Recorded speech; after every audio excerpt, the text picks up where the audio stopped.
We've been out here for some time finding these beautiful specimens. I just wanted to tell you about what a limb cast is, how they form, and a little bit of the geology, and a little bit about what the antecedent wood was for these limb casts. We're sitting out here in the field on an example of Morrison Formation mudstone, claystone. This is the Brushy Basin member. And this is the member that contains all the beautiful red carnelian agate and limb casts that are known for this area.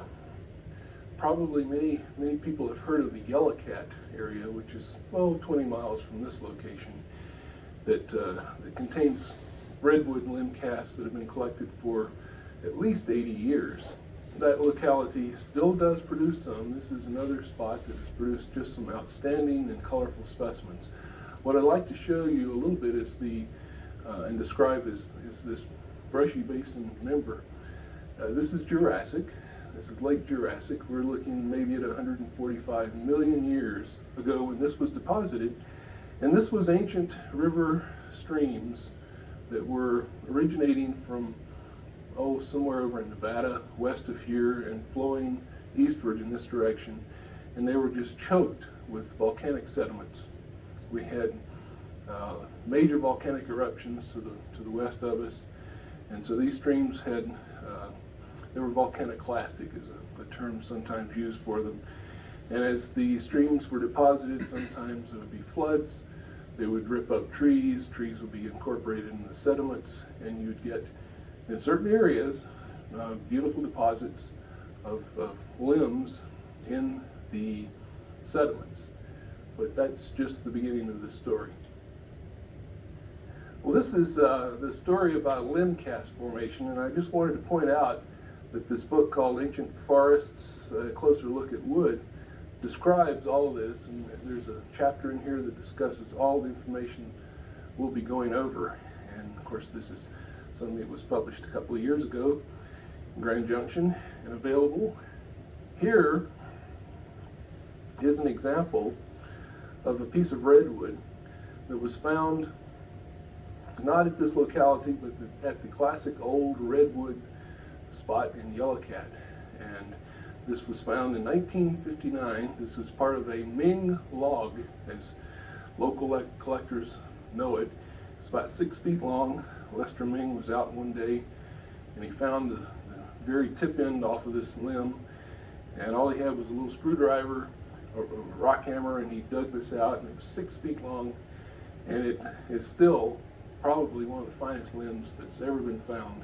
You can see it's got a hole in it, and there's barite crystals and actually amethyst crystals in this. So this is an example of what you really would like to find. Now, this locality where we're sitting produces also some exceptional pieces that we'll be looking at too.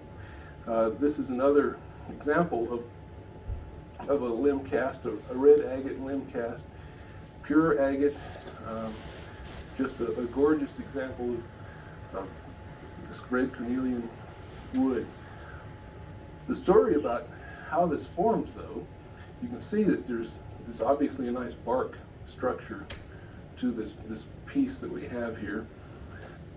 This was a log, fell into the sediments, was covered over, and basically rotted away.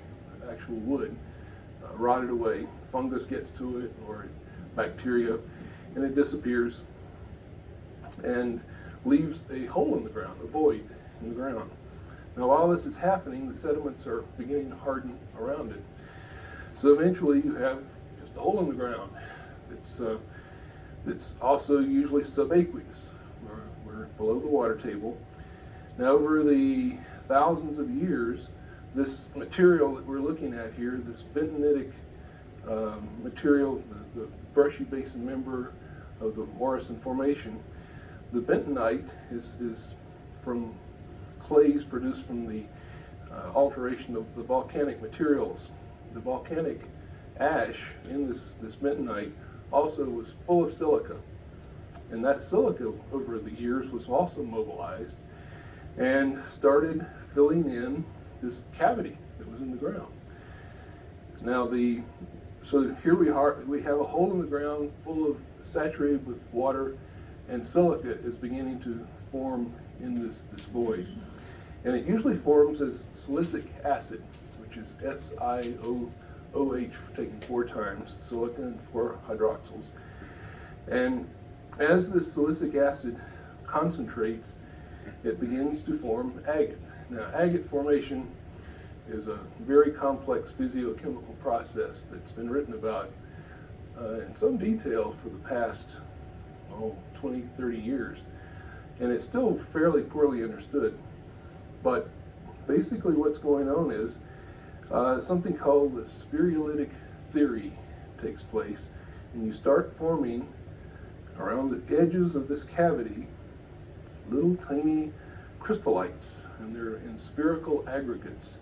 They start nucleating around the edge and growing toward the center. Now, this is really on a microscopic scale that we're talking about. As these spherules start growing, they start, if these are 2 of these spherulites, they start coalescing into each other and form what is called a growth boundary.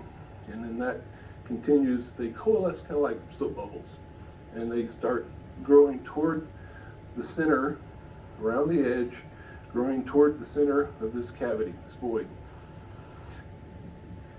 After a certain amount of time, this silica actually forms sort of a layer, a band with these coalescing spherulites. And as they're doing so, they're pushing impurities along the front of this growth boundary. And as these impurities increase, they sometimes cause a halt in that growth boundary and cause a change in the concentrations of the silica. One of the physical chemical aspects of this agate formation is the size of the crystallites, actually, as they grow, take up more space than the fluid, the concentrated silica solution in the center. So as a consequence, as this is growing toward the center, it's squeezing what's left more and more. It's under greater pressure. And at some point, many of these agates have what's called an escape tube. And if you look over here, you see a really nice little escape tube in this agate. And this shows where somewhere in here there was enough pressure to force this fluid out into the surrounding sediment or hardening sediment. And so this is a good example of an escape tube. Another interesting texture that is sometimes found in the agates from around here, and this is a tubular agate showing these incredible tubes going down through the center of this agate, and we assume they're all the way through the length of this agate. But these may have been, in fact, crystals of some other material, perhaps a gypsum or an anhydrite that grew in here and was replaced later on by chalcedony, a pseudomorph actually. And these are fairly rare, but very much sought after by the local collectors. This is one of the agates. This actually is from close to the Yellowcat area, and this is a nice red banded, concentrically banded red, but then the banding changed. And I haven't really talked about the changes in color. The colors are pretty much to do with iron oxides. Microprobe work with these agates has shown the red is pretty much a good standard for hematite, and the yellows that we'll see are a pretty good standard for goethite in some of these specimens. But in this case, we have a bluish banding, which represents fairly low concentrations of any kind of trace materials in here. And what has happened in this one is really striking piece is that you have barite has grown at a later date, and it's actually displaced the force of probably the force of the crystallization has caused fracturing of this agate. So you get displacement of the white bands and produces this interesting piece. Here's another example of one of these limbs. You can see a fairly large limb from this location. It was found some years ago that has centric banding. Here's a little nice agate band of this around. and you can see the same banding. Here we have specimens of, or little fragments of the agate that are floating. I've always talked about the redwood from this locality and other locations. It's not always red. Here is a really good example of yellow, and I don't know if you can see that very well, but this is just yellows with purples and orange, and it forms a quartz core, and this is just a spectacular limb from this location. Now, because all these limbs are limb casts, there's some question as to what was the original wood out here. The fact that it was Jurassic means that probably it was conifer. There were not too many different varieties of woods in this area in the Morrison Formation other than conifer types. And in my hand here is a selection of little specimens of petrified wood found at this locality called short shoots. Along the top row, you see a variety called Buchaninea joannii, and they're these little double-budded specimens. They are a budding structure off of conifers, and these are the conifers that grew 150 million years ago. And off of these little budding structures may have been needles, short leaves, pine needles, and in some cases, perhaps even reproductive structures like cones. Here is a different row of these short shoots that have a different name. These are called Buchaninea provoensis, and they look kind of like little, almost ice cream cones coming off, but this is the attachment. This is the attachment that came off of a limb, kind of like this, and these would break off. This one is interesting. If you look carefully at this little hole, that may have been insect damage. Here are some other varieties of short shoots, and here's some slightly larger Buchaninea provoensis. But all these are from here, and they're all actually gorgeous cornelian agates. A couple of these have been polished on the ends, and they show the same excellent type of limb cast agate preservation that we have in the larger short shoots. Another good piece of evidence to suggest that the redwood limbs that we find out here were originally conifers is the fact that we find cones associated with the redwood. Now, here are several cones, all from redwood localities, but these are cones all from Utah. These are actually from this locality. They get really small. This guy is maybe 5 millimeters across or in length, a little larger, but the preservation on some of these is exceptional. You get preservation of individual seeds in some of these. These are not from this locality. This specimen from this locality would just be a cast. But at any rate, more evidence of conifers that coexisted or are part of the redwood from the Morrison Formation. If you're ever out in the western part of Colorado or eastern Utah, and you're in sediments that have reds and yellows, which might be the Brushy Basin sediments, you need to really be looking at the ground and looking for fragments of red agate, and that is your first key that you might be in a place where you can find redwood.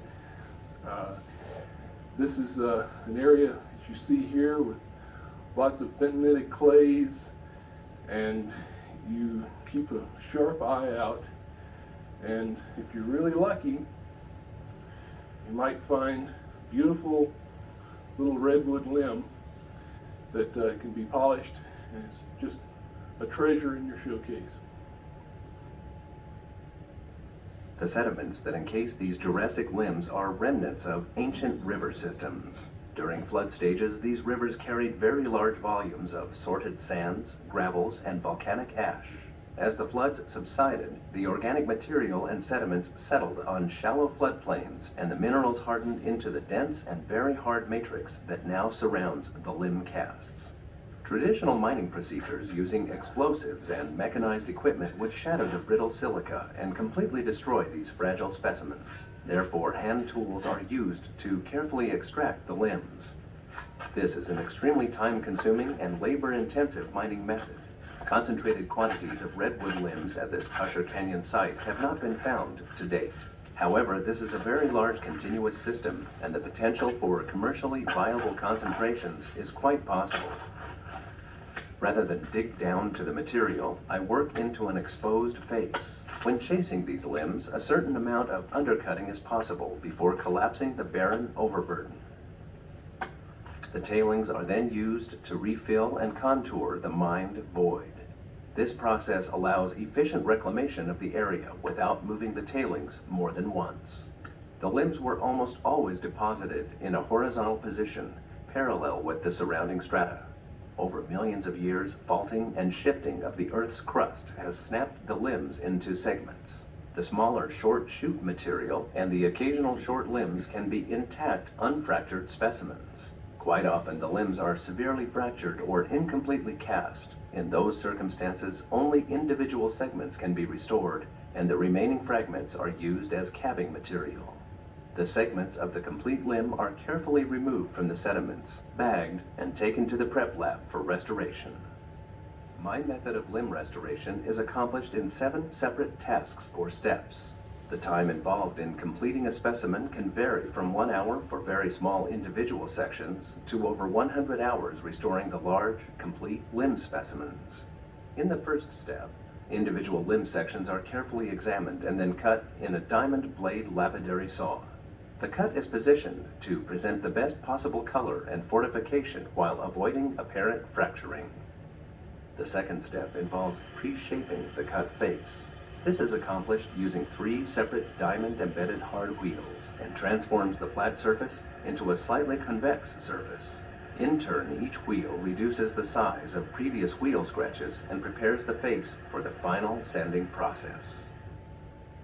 Removal of sediments that encase the limb surface is performed in step 3. Compressed air drives the air scribe tool to chip away thicker layers of sediment, and a miniature sandblaster is used to gently expose the carnelian rind surface of the limb. Features unique to each limb, such as forked branches, knots, and splits, are revealed with these tools. Sediments encasing these limbs vary in hardness. Softer material is removed quickly with the air tools, but quite often the sediments have been heavily saturated with silica. This very hard matrix is not easily removed and is best left in place rather than damage the limb. Step 4 is the process of progressively reducing the diamond scratches from the previous shaping performed with the hard diamond wheels. 3 soft cushioned diamond wheels accomplish this task, and when completed, the limb face is ready for the final polish. Examining the face with at least 8 power magnification between the sanding wheels helps catch missed scratches. This will ensure a perfect polish in the final buffing stage. The mirror finish in step 5 is a result of buffing the limb face with a high-speed leather flat lap. A tin oxide and water slurry becomes a very fine abrasive that produces an excellent high polish. If the previous sanding steps were performed correctly, no scratches will be observed at 10 power magnification. In step 6, individual sections of the limb are reassembled with adhesives. These sections lock together quite tightly, however a light seam is apparent. The seam gap and all voids are filled and sculpted to match the limb surface. A 2-part epoxy specifically designed for fossil restoration is used for this repair. Step 7 completes the limb restoration. The seam repair is carefully hand-painted to match the limb color using artist's oils. The paint is allowed to dry completely and mineral oil is applied to the limb surface. The mineral oil is absorbed slightly and brings out the rich red color of the limb cast. Excess oil is removed from the polished face and limb rind with a dry cloth. The oil does not harm the limb in any way and will dissipate over time. Oil can be reapplied in a year or 2 as needed. The completed limb specimens shown in this presentation have all been restored using these methods and represent several thousand hours of mining, restoration, and polishing.